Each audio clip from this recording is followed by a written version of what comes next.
Everybody draw Mohammad Day 2018. What does the Quran actually say about women?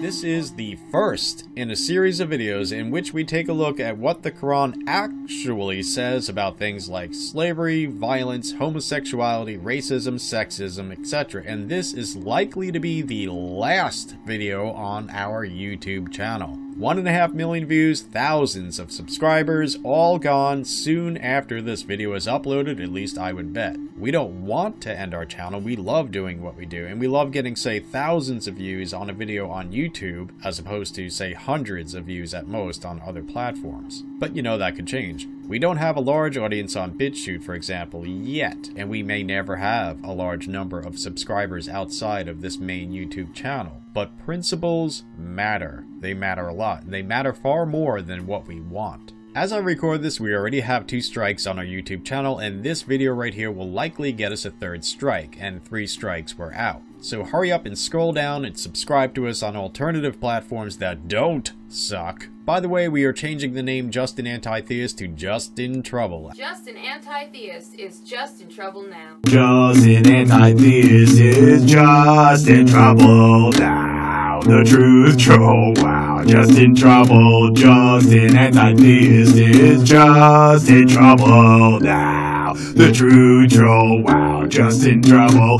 Justin Anti-Theist is just in trouble now. The truth troll, wow, just in trouble.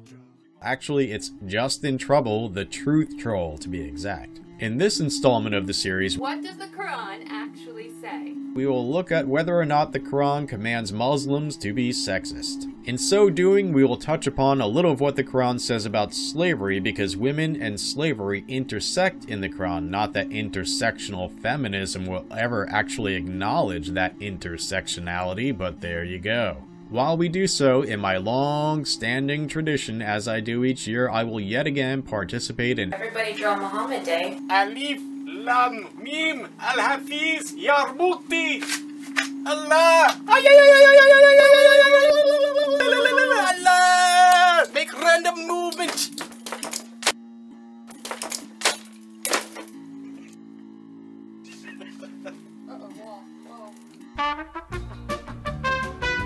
After we look at what the Quran says about women, we will then deal with the most common rebuttals one can expect to find in the comments section below. There's a link below, by the way, to a written transcript of this video so you can copy and paste quotes from the Quran and share them on social media, etc. Get yourself in trouble. If you want to be a truth troll, go right ahead. Now then, one may encounter the arguments from such people as Tony Blair or Barack Obama or other politically correct liars that Islam is progressive and not sexist. They may, for example, quote the Quran where it says in 4:1 that Allah, quote, created you from a single soul and from it created its mate, and from them twain hath spread abroad a multitude of men and women, unquote. This has been used in attempt to prove that there is sexual equality in the Quran. In the Torah and the Bible, the man is created first, and from him is created the woman from his side, or rib, etc. Whereas in the Quran, they are created together, as we just saw in 4:1, almost as if they were equal or something. I call bullshit. Does the Quran ever say that men and women should be treated equally? Or does it say that women are inferior to men, worth less than men, and should be obedient to men, whether they are wives or slaves, officially speaking? Well, let's see. Let's see what the Quran actually says. 2:228. Men are a degree above them, that is, women. 4:34. Men are in charge of women, because Allah hath made the one of them to excel the other, and because they spend of their property for the support of women. So good women are obedient, guarding in secret that which Allah hath guarded. As for those from whom ye fear rebellion, admonish them and banish them to beds apart and scourge them. Scourge them. Then if they obey you, seek not a way against them. And when it comes to testimony in court, women are worth half that of men, as it says in 2:282, and call to witness from among your men 2 witnesses. And if 2 men be not found, then a man and 2 women. So do the math. In regard to inheritance, the Quran says, in 4:11, Allah chargeth you concerning the provision for your children, to the male the equivalent of the portion of 2 females, and if there be women more than 2, then theirs is 2/3 of the inheritance, and if there be one only, then the half. And to each of his parents 1/6 of the inheritance if he have a son. And if he have no son, and his parents are his heirs, then to his mother appertaineth the 1/3. And if he have brethren, then to his mother appertaineth the 1/6. So then again, folks, do the math. You'll see. Are they equal? Are men and women equal? It goes on, folks, but it never mentions giving anything to daughters, as it does with sons. I guess daughters get nothing. I mean, it doesn't say anything about giving daughters anything. So, you know, pretty much, your daughters, their only choice is to get married, probably to a man, you know, twice or 4 times already. It says in 4:177, unto the male is the equivalent of the share of 2 females. Women are not just less than men, they are actually possessions, slaves to serve Muslim men, or to have sex with, or to rape, or whatever. Well, to be fair, rape is not considered to be rape, but, you know, if it's not consensual, it's rape. And, you know, one cannot give consent if you're a slave, just like when you're a kid, you can't give consent. Just like when you're drunk, you can't give consent. If you're a slave, your consent doesn't mean anything, it's under duress. In the Quran, women, from slaves to wives, cannot give consent because they are not allowed to say no. So really, pretty much all sex is rape if it conforms to the rules of the Quran, although they would define it as not rape, it is. The Quran says in 2:23, your women are a tilth for you to cultivate, so go out to your tilth as ye will. Of course, the tilth has no say in the matter. What about marriage? Well, wives are possessions. They have more rights than slaves, but not by much. Also, slaves can be wives. Quran 4:3, marry of the women who seem good to you 2 or 3 or 4. 4:24, and all married women are forbidden unto you save those captives whom your right hands possess. 4:25, and whoso is not able to afford to marry free believing women, let them marry from the believing maids whom your right hands possess. In other words, your slaves or female slaves. 33:50, we have made lawful unto thee thy wives unto whom thou hast paid their dowries, and those whom thy right hand possesseth, of those whom Allah hath given thee as spoils of war. And the daughters of thine uncles on thy father's side, and the daughters of thine aunts on thy father's side, and the daughters of thine uncles on thy mother's side, and it goes on and on and on like that. Yuck. So I guess, you know, we could also say incest is enshrined into the Quran. That's another intersectionality right there.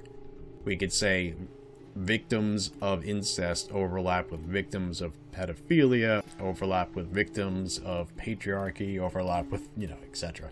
What about the hijab, niqab, and burqa? Are women really commanded to cover up? Well, it says in the Quran 24:31, and tell the believing women to lower their gaze and be modest, and to display of their adornment only that which is apparent, and to draw their veils over their bosoms, and not to reveal their adornment save to their own husbands or fathers, or husbands' fathers, or their sons, or their husbands' sons, or their brothers, or their brothers' sons, etc. yada yada yada. Well, it's kind of vague. I mean, at least you're supposed to cover your bosoms. That much can be said.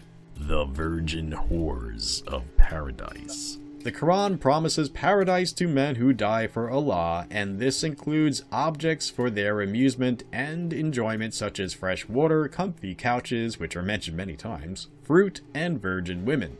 In the Quran 37:40-49, it's referring to, quote, single-minded slaves of Allah, unquote. In other words, you know, those who die for Allah. Quote, for them there is a known provision, fruits, and they will be honored in the gardens of delight, on couches facing one another. A cup from a gushing spring is brought round for them, white, delicious to the drinkers, wherein there is no headache, nor are they made mad thereby. And with them are those of modest gaze, with lovely eyes, pure as they were hidden eggs of the ostrich. 44:51-54. Lo, those who kept their duty will be in a place secured, amid gardens and water springs, attired in silk and silk embroidery, facing one another. Even so it will be. and we shall wed them unto fair ones with wide, lovely eyes. 55, 50 to 56. Therein are those of modest gaze, whom neither man nor genie will have touched before them.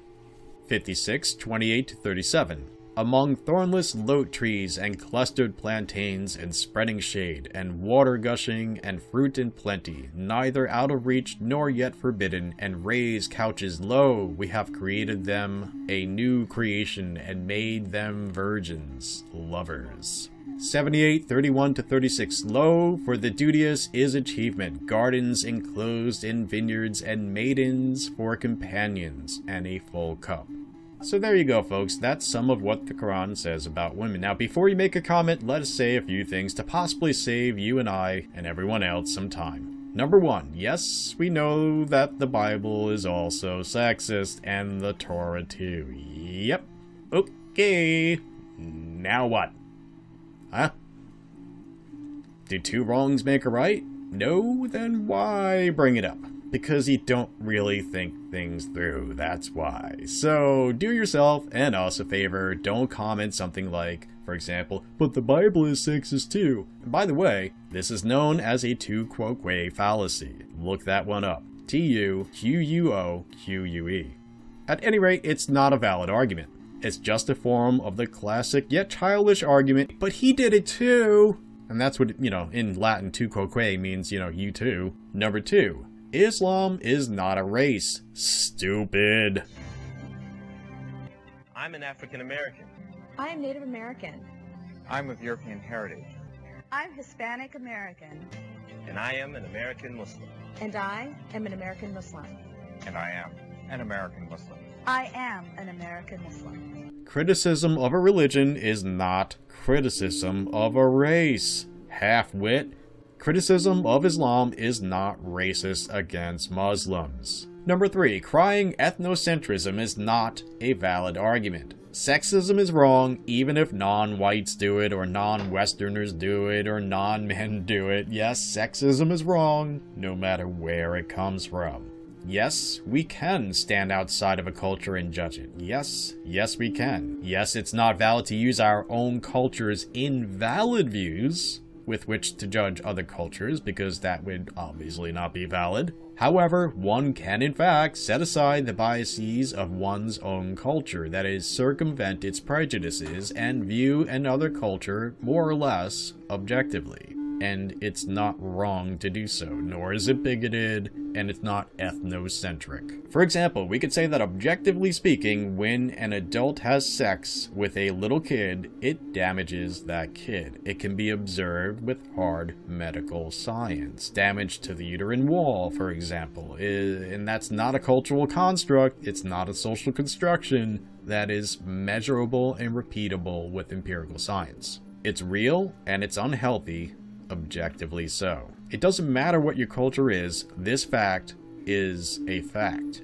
The damage a child suffers from being molested by adults can also be observed with psychiatry and psychology. These things can be measured. They are facts no matter what your culture says. And hence we can say, objectively speaking, that some cultural practices are in fact unhealthy, and then we could say wrong or unethical, however you want to put it, something to be stopped, intolerable, something that one should never tolerate. By the way, by making the argument that you can't condemn Islam's sexism, you are acknowledging that it is, in fact, sexist. So, thank you. Number 4, pointing out that the Quran is from many centuries ago is also not a valid argument. It doesn't say in the Quran, by the way, as time progresses, you can move away from these rules. It says this is how you are supposed to live and act. Muslims are, in fact, supposed to obey the Quran today and for the rest of time. So pointing out that it's the product of a dark age actually weakens your argument. It just weakens any defense of it. It's from a dark age, and it's supposed to apply today. So there you go. Number 5, you just hate Muslims is also invalid, ignorant, and not based on anything but your own projection. there you have it, folks. What do you think about any or all of this? Leave us a comment and make sure that you scroll down and see the link to our Bitchute channel and etc. You know, subscribe to us on Minds and etc. because I don't think this YouTube channel will last much longer than the upload of this video. I give it a couple of hours maybe. In future installments of this series, we will see what the Quran actually says about such things as homosexuality, war, violence, slavery, and other issues. Again, folks, it's been great. Truth, honor, personal integrity, reason, responsibility, peace, love, freedom, equal opportunity, and individuality. Thanks for watching.